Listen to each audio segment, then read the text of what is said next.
Hello hi नमस्ते नमस्कार वनक्कम केम चैन का सका है बच्चा लोग। आज के इस वीडियो में हम लोग स्टार्ट करने वाले हैं 12th के कॉमर्स का इंटीग्रेशन हम लोग स्टार्ट करने वाले हैं। ठीक है, तो अभी हम लोग इंटीग्रेशन टॉपिक स्टार्ट करेंगे, बट इसके लिए कॉमर्स ही क्यों।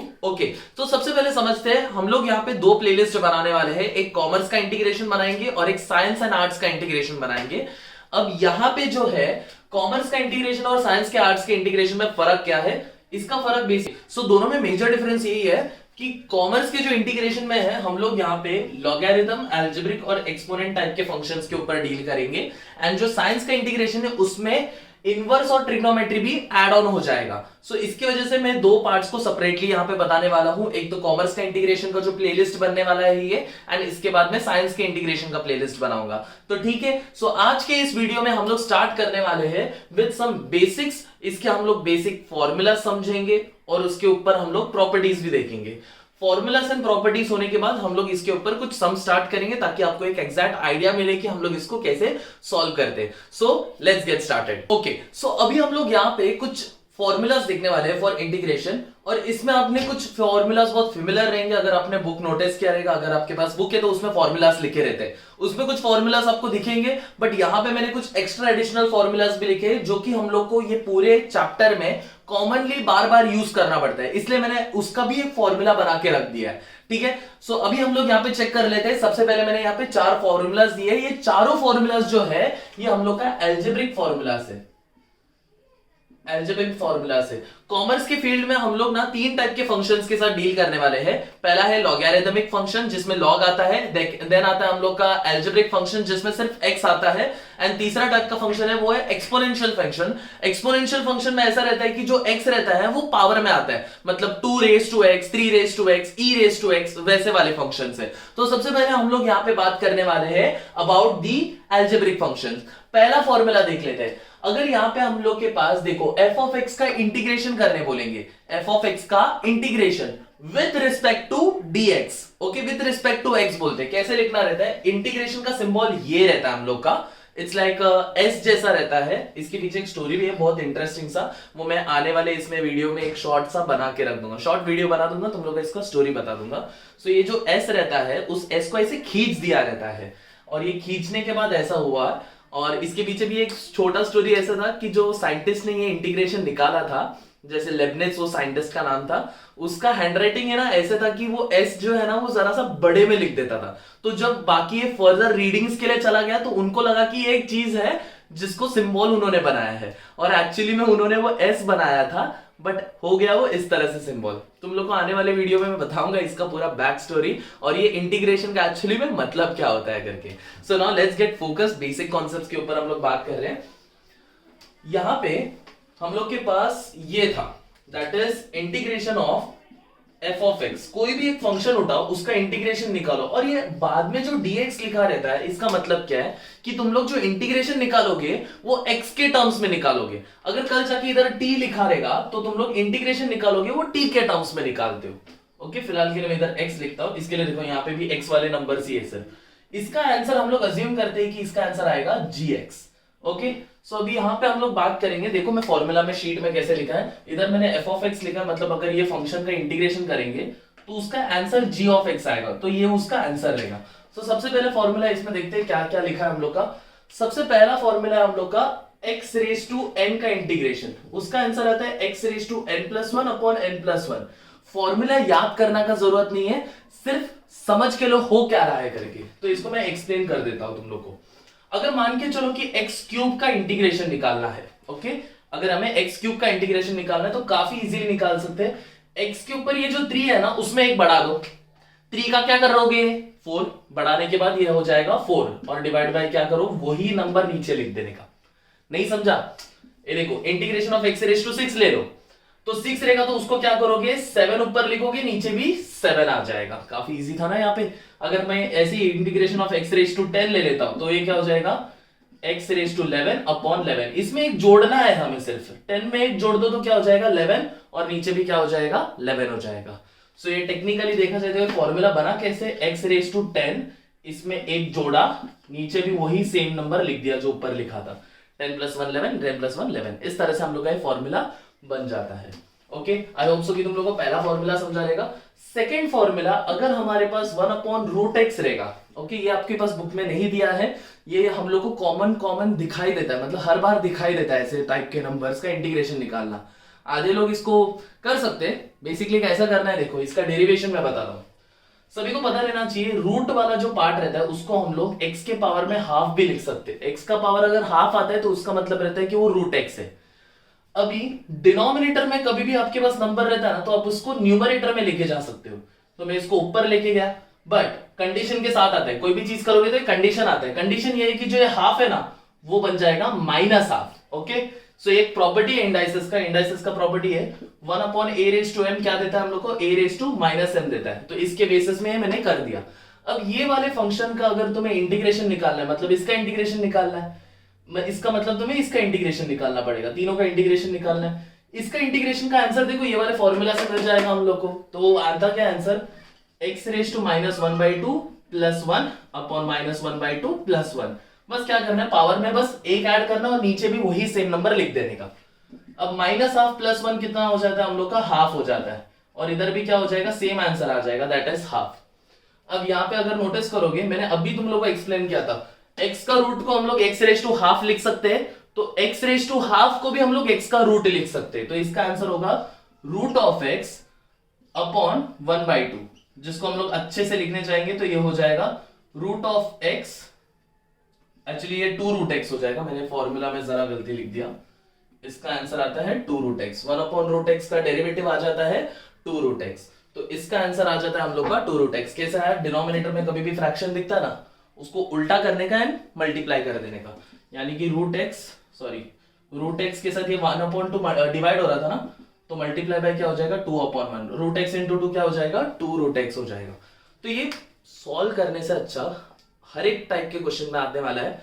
1/√, में कुछ तो एक फंक्शन दिया रहेगा, उसको करने के लिए डायरेक्ट तुम लोग ये फॉर्मूला याद रखो। 1/√x दिखा तो डायरेक्ट उसका आंसर क्या आएगा, 2√x + c। अब तुम लोग पूछे रहोगे कि सर ये c क्या होता है करके। ओके, c कभी भी हम लोग इनडेफिनाइट इंटीग्रेशन निकालते हैं। अभी देखो, इनडेफिनाइट इंटीग्रेशन है एक टॉपिक है, उसके बाद डेफिनाइट इंटीग्रेशन एक टॉपिक आता है।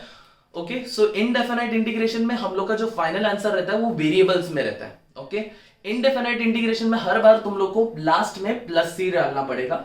इसके पीछे का बैक स्टोरी में तुम लोग को एक अलग वीडियो में बताने वाला हूं, जो मैंने डिस्कस किया था कि सर ये +c में पूरा डिटेल में बात करने वाला हूं। सो अभी फिलहाल के लिए जिसको सिर्फ कॉन्सेप्ट पे फोकस करना है कि सर फॉर्मूला कैसे याद करें, प्रॉपर्टीज क्या है, हम लोग को इंटीग्रेशन नहीं आता है बिल्कुल भी, उन लोगों के लिए स्पेसिफिकली ये वीडियो है। तो डायरेक्टली हम लोग इसमें बात करेंगे, कभी भी इनडेफिनाइट इंटीग्रेशन करोगे तो डायरेक्ट आंसर आएगा +c। अभी हमें समझ में नहीं आता सर डेफिनाइट इंडेफिनाइट क्या होता है, शॉर्ट में बता देता हूं। इनडेफिनाइट यानी कि ऐसे इंटीग्रेशन का सिंबल आएगा, डेफिनाइट यानी कि इंटीग्रेशन के सिंबल के ऊपर और नीचे कुछ तो एक नंबर लिखा रहेगा, उसको डेफिनाइट बोलते हैं, इसको इनडेफिनाइट बोलते हैं। तो अभी तक मैं इनडेफिनाइट के ही फॉर्मूलाज डिस्कस कर रहा हूं, तो उसमें हम लोग का आंसर हमेशा लास्ट में क्या आएगा, +c डालना है। ओके, +c नहीं डालोगे तो आंसर में हम लोग का मार्क्स, फाइनल आंसर में जरा मार्क्स कट हो जाता है, तो इसके लिए ध्यान में रखना। थर्ड फॉर्मूला बात करेंगे, इंटीग्रेशन ऑफ 1/x²। तुम लोग देखो इसका आंसर क्या आता है, -1/x। ओके, ये सारे फॉर्मूलास आपको याद रखने पड़ेंगे। अगर आपको याद नहीं रहेंगे तो आपको पूरा इंटीग्रेशन चैप्टर बहुत ही ज्यादा कंफ्यूजिंग लग सकता है। फॉर्मूला से याद रहेगा तभी ये सब हो सकता है। सो आप चाहिए तो ये फॉर्मूलास को पहले नोट डाउन करके रख सकते हो, एंड देन हम लोग इसकी सम्स जब स्टार्ट करोगे तो आप पहले इसका आंसर दे देना। इसका मैं डेरिवेशन दिखा देता हूं कि 1/x² का इंटीग्रेशन कैसे होता है, फटाफट बता देता हूं। इसको मैं x⁻² का भी इंटीग्रेशन जैसे लिख सकता हूं। Just explain you right now कि 1/a⁻m रहता है, तो उसका आंसर a⁻−m होता है। तो इसको ऊपर लेके गया, पावर माइनस में चला गया हम लोग का। अब प्रॉपर्टी अप्लाई करो, -2 + 1/-2 + 1। मैंने इंटीग्रेशन जैसे ही देखो, इंटीग्रेशन जैसे ही अप्लाई होता है ना, ये साइन हट के हम लोग का डायरेक्टली वैल्यू बन जाता है, एंड जैसे ही इंटीग्रेशन हट गया तो +c भी डाल देने का। x⁻² + 1 कितना होता है अपना, -1 होता है अपॉन -1। अब सबको पता है x⁻1 यानी कि क्या होता है, वो डिनोमिनेटर में चला जाएगा, यानी x⁻1 को मैं सेपरेटली 1/x भी लिख सकता हूं, एंड ये जो माइनस भी साइन है तो उसको मैं इसके साथ डाल देता हूं। सो ये हो जाएगा -1/x। डेरिवेशन के ऊपर फोकस मत करो, अगर ऐसा कभी भी क्वेश्चन दिखता है 1/x² करके तो आप डायरेक्टली उसका आंसर लिख सकते हो। ठीक है, तो अभी हम लोग आगे वाले क्वेश्चन देख लेते हैं। तीसरा वाला, तीसरा वाला लास्ट वाला हम लोग का क्या दिया है, k का इंटीग्रेशन। नाउ k का इंटीग्रेशन जो रहता है उसका डायरेक्ट आंसर आता है kx। अब k यानी कि क्या रहता है, k हमारा कोई भी एक कांस्टेंट नंबर हो सकता है, कोई भी नंबर ले लो। अगर मैंने नंबर लिया है 5 तो 5 का इंटीग्रेशन का आंसर हो जाएगा 5x। नंबर लिया है 1 का इंटीग्रेशन होता है 1x हम लोग लिखते नहीं, हम लोग सिर्फ x लिख देंगे उसका। अगर मैं इधर समझो log 3 ले लेता हूं, log 3 का इंटीग्रेशन, अब तुम लोग में से आधे लोग जो उन्होंने इंटीग्रेशन पढ़ा है, log 3 का इंटीग्रेशन 1/3 नहीं होगा, इसका आंसर होगा x log 3। रीजन है कि log 3 जो नंबर है इसमें किधर भी x नहीं है, x नहीं है यानी कि मतलब क्या हो जाएगा, ये कांस्टेंट ट्रीट किया जाएगा। अगर ये कांस्टेंट है तो इसका आंसर आया जाएगा x multiply by that constant. Okay, so इस तरह से हम लोग कांस्टेंट का भी इंटीग्रेशन करते हैं। आई होप सो कि तुम लोग को अलजेब्रा वाला इंटीग्रेशन का फॉर्मूला याद हो जाएगा। जब तक कि इधर मैंने एक्सप्लेनेशन खत्म किया, तुम लोग अपना ये रिवीजन स्टार्ट कर लो। ठीक है, अभी हम लोग बात करेंगे लॉगरिथमिक इंटीग्रेशन के बारे में। नेक्स्ट के पास लास्ट के 3 फॉर्मूलास बचे, उसमें से अभी हम लोग का पहला फॉर्मूला है दैट इज 1/x का इंटीग्रेशन। 1/x का इंटीग्रेशन का आंसर आता है हम लोग का log x plus c। Then आता है हम लोग का एक्सपोनेंट फंक्शन से, ये दो हम लोग के एक्सपोनेंट है। पहला वाला एक्सपोनेंट फंक्शन में हम लोग का e रेज टू x दिया है, e रेज टू x का इंटीग्रेशन होता है e raise to x plus c, and a raise to x का इंटीग्रेशन होता है a raise to x upon log a plus c। अब एक सवाल आता है कि sir e raise to x में फर्क क्या है, e और a में फर्क क्या है। ओके, अब ये समझो, e जो है ना, ये हम लोग का एक स्पेशल काइंड ऑफ नंबर रहता है जिसको हम लोग होलर्स नंबर भी बोलते हैं, EULERS नंबर भी बोलते हैं, यूलर भी बोलता है कोई, होलर बोलता है, अलग अलग नाम है इसके। e का एक definite value that is 2.7 something करके एक आता है इसका वैल्यू। इसका खासियत रहता है ये कि अगर इसके पास log करके e डालेंगे, log ऑफ e डालेंगे, log ऑफ e का आंसर हमेशा हम लोग का 1 निकल के आता है। अब तुम लोग ये वाला प्रॉपर्टी यूज करके देखो। सो टेक्निकली देखा जाए तो e रेज टू x का इंटीग्रेशन जो है वो होना चाहिए था e raise to x upon log e। जैसे कि a रेज टू x का integration a raise to x upon log a होता है, वैसे e रेज टू x का integration e raise to x upon log e होना चाहिए था। बट सिंस हमें पता है log e का वैल्यू 1 है, तो log e का वैल्यू पूरा मिला के 1 देगा, e raise to x upon 1 क्या हो जाएगा हम लोग का, e रेज टू x हो जाएगा। तो इसके कारण हम लोग का e रेज टू x का integration e raise to x देगा, and a raise to x का integration a raise to x upon log a देगा। ठीक है, सो ये हमारा सारे फॉर्मूलास हो जाएंगे। अब हम लोग कुछ इसके प्रॉपर्टीज के बारे में बात करने वाले हैं। So let's get back to the properties. तो अभी हम लोग के पास सिर्फ यहाँ पे 2 प्रॉपर्टीज है, यस 2 ही प्रॉपर्टीज है फिलहाल के लिए। आगे आने वाले लेक्चर में हम लोग इसके और भी properties day by day, lecture by lecture बनाते जाऊंगा मैं। और फॉर्मूलाज भी हम लोग के उतने नहीं है, और भी फॉर्मूलाज है, बट बेसिक फॉर्मूलाज का आइडिया देने के लिए मैंने ये सब पहले बेसिक फॉर्मूलाज बता दिया। अब 2 प्रॉपर्टी है, पहले वो प्रॉपर्टीज को हम लोग देख लेते हैं। पहला प्रॉपर्टी क्या है, f ऑफ x और g ऑफ x। अगर मेरे पास 2 अलग अलग ऐसे नंबर्स रहते हैं, अगर वो दोनों नंबर्स प्लस या माइनस हो रहे हैं, वो दोनों फंक्शंस बोलूंगा मैं, सॉरी, 2 फंक्शंस प्लस या माइनस हो रहे हैं, तो दोनों का इंटीग्रेशन मैं अलग अलग करके निकालूंगा। यानी कि f ऑफ x का इंटीग्रेशन अलग से एंड g ऑफ x का इंटीग्रेशन अलग से। एक एग्जांपल दे देता हूं तुम लोग को ताकि तुम्हें समझ में आ जाए। तो अगर मैं बात करूंगा यहाँ पे, okay, integration of x cube plus x cube plus 1/x minus e raise to x, इसका मुझे इंटीग्रेशन निकालना है। पहले प्रॉपर्टी में देख रहे हैं ना हम लोग, अगर कोई भी 2 या 2 से ज्यादा फंक्शन प्लस या माइनस हो रहा है तो सभी का इंटीग्रेशन अलग अलग से निकालो। हम लोग यहाँ पे देख रहे हैं मेरे पास 3 अलग अलग टर्म्स हो गए, पहला टर्म, दूसरा टर्म, तीसरा टर्म, और उसका इंटीग्रेशन निकालना है। यानी मैं क्या करूंगा, सभी का इंटीग्रेशन को अलग अलग से सॉल्व करूंगा। सबसे पहले मैं निकालूंगा x क्यूब का इंटीग्रेशन, डॉट dx डालना भूल गया था मैं, डॉट dx, ओके, प्लस, क्योंकि यहाँ पे प्लस है, इंटीग्रेशन ऑफ 1/x किसके साथ, dx के साथ, minus integration of e raise to x किसके साथ, dx के साथ। ओके, dx यानी कि विद रिस्पेक्ट टू x, तुम लोग x के बेसिस पे इंटीग्रेशन सॉल्व कर रहे हो, वो बस बताने के लिए हम लोग dx डाल देते। अब यहाँ पे इसका इंटीग्रेशन मैंने ट्रिक बताया था, अगर ऊपर 3 है तो बस क्या डालो, 4/4 डाल दोगे। Okay, so it will be x raise to 4 divided by 4, plus अगर 1/x के बारे में बात करेंगे, हमने जस्ट फॉर्मूला में देखा था 1/x का इंटीग्रेशन क्या होता है हम लोग का, that is log mod of x, mod of x भी डालना रहेगा। ओके, यहाँ पे minus e raise to x का इंटीग्रेशन हम लोग को पता है कि e रेज टू x आता है, एंड लास्ट में सभी इंटीग्रेशन निकालने के बाद हम लोग प्लस c डालते हैं, बिकॉज ये इनडेफिनाइट इंटीग्रेशन है। इनडेफिनाइट इंटीग्रेशन में हम लोग लास्ट में प्लस c डालते हैं। Okay, so this will be your final answer. सीखने क्या मिला हम लोग को, अगर कभी भी हम लोग को प्लस माइनस करते हुए इंटीग्रेशन निकालना है, हर एक नंबर का अलग अलग से इंटीग्रेशन निकालना रहता है। And this is your final answer. चलो अभी देखते हैं प्रॉपर्टी नंबर 2 क्या लिखा है। प्रॉपर्टी नंबर में 2 में ये लिखा है, देखो k और f ऑफ x के बीच में क्या हो रहा है, मल्टीप्लीकेशन। k क्या है हमारा, k इज अ कांस्टेंट। ऐसे टाइम पे अगर कांस्टेंट नंबर कोई भी एक पूरे फंक्शन के साथ मल्टीप्लाई होता है तो करना क्या है, उस कांस्टेंट फंक्शन को इंटीग्रेशन के बाहर भेज दो एंड f ऑफ x का नॉर्मल फंक्शन जैसा इंटीग्रेशन निकाल दो।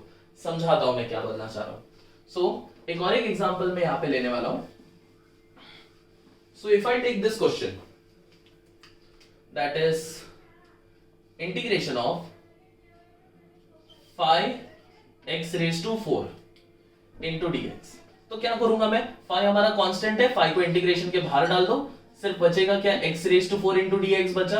अब x रेज टू 4 तो हम लोग का एक फंक्शन हुआ जिसका मैंने देखा था x के ऊपर n रहेगा, तो कैसे करना है, इसमें 4 है ना, 4 में एक जोड़ दो तो क्या हो जाएगा, 5 हो जाएगा। सो इसका आंसर आ जाएगा x raise to 5 upon 5, bracket में डाल दो इसको पूरा एंड देन प्लस c डाल दो। तुम लोग ने सोचा रहेगा यहाँ पे आंसर खत्म हो, you can just simplify it further.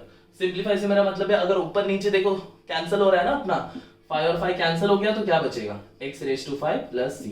So this will be your final answer. Okay, so आपको यहाँ पे इस तरह से इंटीग्रेशन निकालना है। एक और एक एग्जांपल ले लेते हैं। सो अगर आपको ये प्रॉपर्टी समझ में आ गया है, नोट करके रखना, मैं यहाँ पे और एक एग्जांपल लेने वाला हूँ। सो चलो देखते हैं।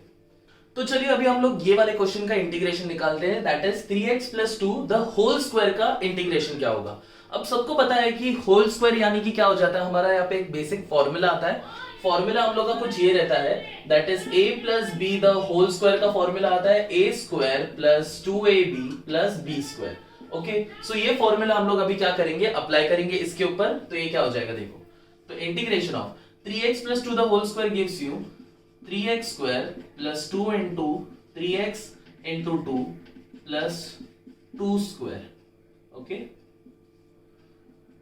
Dot dx। जरा अच्छे से लिखने दो, डॉट dx। ओके, बेसिकली ये वाला फॉर्मूला मैंने यहाँ पे अप्लाई कर दिया। ये टाइप के क्वेश्चन सिर्फ अगर पावर में स्क्वायर या क्यूब तलक ही सीमित रखना। ओके, स्क्वायर क्योंकि तुम्हें स्क्वायर का फॉर्मूला पता है। ओके, इसके लिए मैंने यहाँ पे ये फॉर्मूला से किया। अब अगर मैं देखूंगा 3 का स्क्वायर इज 9, तो ये हो जाएगा 9x स्क्वायर प्लस 2 3 जा 6, 6 2 जा होता है हमारा 12, तो ये हो जाएगा 12x प्लस 2 का स्क्वायर इज 4। हर एक नंबर का अभी देखो प्रॉपर्टी अभी अप्लाई करेंगे, सभी नंबर्स यहाँ पे प्लस हो रहे हैं अलग अलग टर्म, तो हर एक टर्म का अलग अलग से इंटीग्रेशन निकालेंगे। तो इंटीग्रेशन किसका निकालेंगे, पहले 9x स्क्वायर का, फिर इधर इंटीग्रेशन निकालेंगे 12x का, इधर इंटीग्रेशन निकालेंगे हम लोग 4 का। सबकी जगह पे डॉट dx डालना भूलना मत, डॉट dx। ओके, अब 9x स्क्वायर, 9x स्क्वायर में 9 हम लोग का कांस्टेंट है, 9 को बाहर डालो, इधर बचा क्या हम लोग के पास x स्क्वायर, इधर भी देखो 12x, 12x में 12 कांस्टेंट है, बाहर डालो, x बचा। अब यहाँ पे 4 है ना, 4 का इंटीग्रेशन तो हमें पता है, 4 का इंटीग्रेशन कांस्टेंट रहता है। कांस्टेंट का इंटीग्रेशन क्या होता है, कांस्टेंट इनटू x, यानी कि इसका इंटीग्रेशन मिल गया, दैट इज 4x। 4 का इंटीग्रेशन क्या हो जाएगा, 4x, डायरेक्ट हम लोग ने उसका लिख दिया। अब इसका चेक कर लेते हैं, यहाँ पे क्या हो जाएगा 9, x स्क्वायर का इंटीग्रेशन हमें पता है, that is x cube upon 3, then plus bracket में डाल देता हूं इसको, प्लस 12, x का integration is nothing but x square upon 2। क्यों x स्क्वायर अपॉन 2 है, क्योंकि x के पावर में कुछ नहीं है, मतलब 1 रहता है। अभी देखो 1 है तो उसका बड़ा कर दो, 1 का बड़ा कर दिया तो क्या हो जाएगा 2, तो x स्क्वायर डिवाइडेड बाय 2 हो जाएगा यहाँ पे, प्लस ये देखो ये नंबर का तो ऑलरेडी इंटीग्रेशन निकाल दिया, तो इसको मैंने वैसे का वैसे ही रख दिया 4x। आगे देखते हैं, इसको सिंप्लीफाई किया जा सकता है, 3 1 जा 3, 3 जा 9, 2 1 जा 2, 6 जा 12, तो यहाँ पे फाइनल आंसर क्या आया, that is 3x square plus 6x, नहीं एक्चुअली इधर 3x क्यूब आएगा, 3x cube plus 6x square plus 4x। And since हमारा इंटीग्रेशन निकाल दिया था, देखो कौन से स्टेप में हमने पूरा इंटीग्रेशन सॉल्व किया, वो देखो इस स्टेप में हमारा पूरा इंटीग्रेशन सॉल्व हुआ था, तो यहां से हम लोग प्लस c देना शुरू करेंगे, तो plus c। So this will be your final answer. I hope so कि तुम लोग को ये समझ में आ गया रहेगा कि हम लोग बेसिक इंटीग्रेशंस को कैसे सॉल्व करते हैं। सो आज के लिए हम लोग इतना ही रखते हैं। अगर आपको ये वीडियो जरा भी इंफॉर्मेटिव लगा रहेगा, प्लीज चैनल को सब्सक्राइब करके रखना और बेल आइकॉन को भी दबा के रखना, ताकि हम लोग आपको नोटिफाई होते रहे कि हम लोग का कभी भी इंटीग्रेशन का ये प्लेलिस्ट आएगा। सो ये तो हम लोग का फर्स्ट पार्ट था इंटीग्रेशन का। इसके आने वाले पार्ट में हम लोग बहुत कुछ डिस्कस करेंगे। ये तो स्टैंडर्ड फंक्शन का मैंने फॉर्मूला बताया था, इसके बाद लीनियर फंक्शन का बताने वाला हूँ, फिर फ्रैक्शंस के बारे में रहेगा, सब्स्टिट्यूशन मेथड होगा, बहुत सारे मेथड आएंगे। हम लोग एक ही वीडियो में सब कुछ क्लब्स अप नहीं करेंगे तो आपको डिफिकल्टी ना हो ढूंढने में। सब कुछ मैं अलग अलग वीडियोस में बनाते रहूंगा। तो जो आपको, अगर आपको बेसिक्स पता रहेगा तो आपके लिए वीडियो नहीं था, अगर आपको बेसिक्स पता है तो आप वो वाले वीडियोस को अच्छे से देख सकते हैं। ठीक है, सो आई होप सो कि आपको ये वीडियो अच्छा लगा रहेगा। तो इफ यू हैव नोन कि ये कैसे करते हैं, चैनल को सब्सक्राइब करके रखना and stay tune for your next video. Till then take care, bye bye.